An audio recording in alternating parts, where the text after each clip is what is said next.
Hello, welcome back to our Fireside Chats. This past week at service, we discussed the idea of freedom and liberty versus placing a stumbling block in front of our neighbor. Our text that we focused on was 1 Corinthians 8. If you don't recall all of it, take a minute and read it. Now, the idea of freedom and judgment go hand in hand. We are free to do many things. In fact, the sacrifice of Christ gives us even more freedom. Freedom from sin, freedom from legalism, or being legalistic. In fact, in Galatians 5, Paul says, "It is for freedom that Christ has set us free. Stand firm then, and do not let yourselves be burdened again by a yoke of slavery."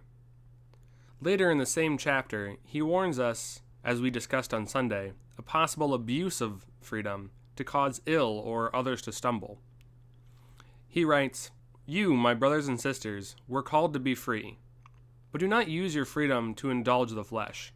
Rather, serve one another humbly in love. For the entire law is fulfilled in keeping this one command: love your neighbor as yourself." Then, the largest thing that Christ allows us to be free from is frequently our past and our past mistakes, or just how we're viewing our past. Rather, our freedom allows us to see our past differently. Let me explain.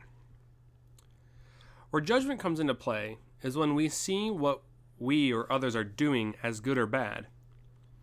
Humanity has a history of wanting to judge our freedom, our will, for ourselves.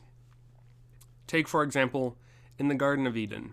The man and the woman have freedom to take of any tree in the garden. God only tells them not to take of the tree of the knowledge of good and bad. God does not physically stop them. They still have free will to choose what they want. Now, taking of the tree was our claiming that we should be judging good from bad, which up to that point in the text was the dominion of God alone. God judged what the days were, and God judged that it was good. The first thing that man does after having eaten of the tree was judge that nakedness was bad. Interestingly enough, God does not argue with that judgment, but does the first sacrifice, the killing of an animal, to cover over the man and the woman what they had judged as bad. The job of judge is then continuing to try to be controlled by man. When Israel comes out of Egypt, they judge it as bad and demand to return. They also demand a need for something physical to understand God. They judge not having something physical like everyone else is bad.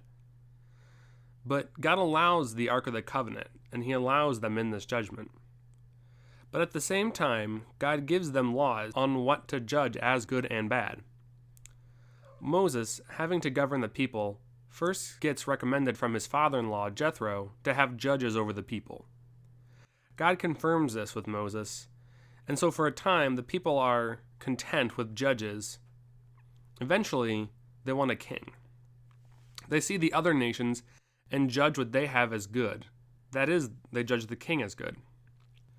God again allows it and gives him a king and all the issues that come with a king. God, throughout that story and further, tries to reclaim the title as judge. As the psalmists say, "The heavens declare his righteousness, for God himself is judge." And the prophet Isaiah says, "For the Lord our God is judge. The Lord is our lawgiver. The Lord is our king. He will save us." Christ then tells us, "Do not judge, or you will be judged. For as you judge others, you will be judged with the same measure you use." And then later he says, "Why do you look at the speck of dust in your brother's eye, and pay no attention to the plank in your own eye?" Or recall when the woman caught in adultery is brought before Jesus. They had judged her, and wanted Jesus to do the same. When he diffused the crowd by showing them themselves, he said, "Woman, where are they? Has no one condemned you? Then neither do I condemn you."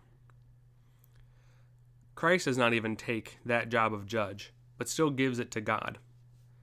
Jesus gives that judgment back to God and allows the story to be retold. Or better yet, recall the Samaritan woman, the woman at the well, in John 4. Christ hears her story and does not allow others to judge it, but retells the story in love and grace. This ability of judging ourselves and others and our stories has led us often to judging things incorrectly.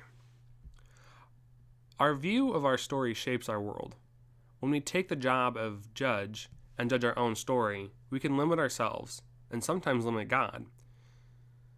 When we view our story through God's eyes, or when we let God judge our story, it is rewritten in grace and mercy.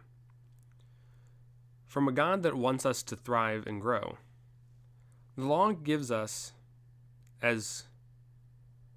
was given as for us to understand how best to live. But where the law is, there is sin. Yet as sin increased, grace increased all the more. Although through the one man, Adam, we made ourselves judge, through the one man, Jesus, mercy and forgiveness and the retelling of our story comes through. Of retelling our stories is not alone to the idea of Christianity. Below in the description, I will link a video that explains narrative theory, which is similar to what I've been saying here. It's an idea that most of our worldview is based on how we judge and we understand our past stories. It's from a YouTube channel called School of Life, which I enjoy many of their philosophy videos. I hope this short rabbit hole from something we talked about Sunday was interesting or helpful to you.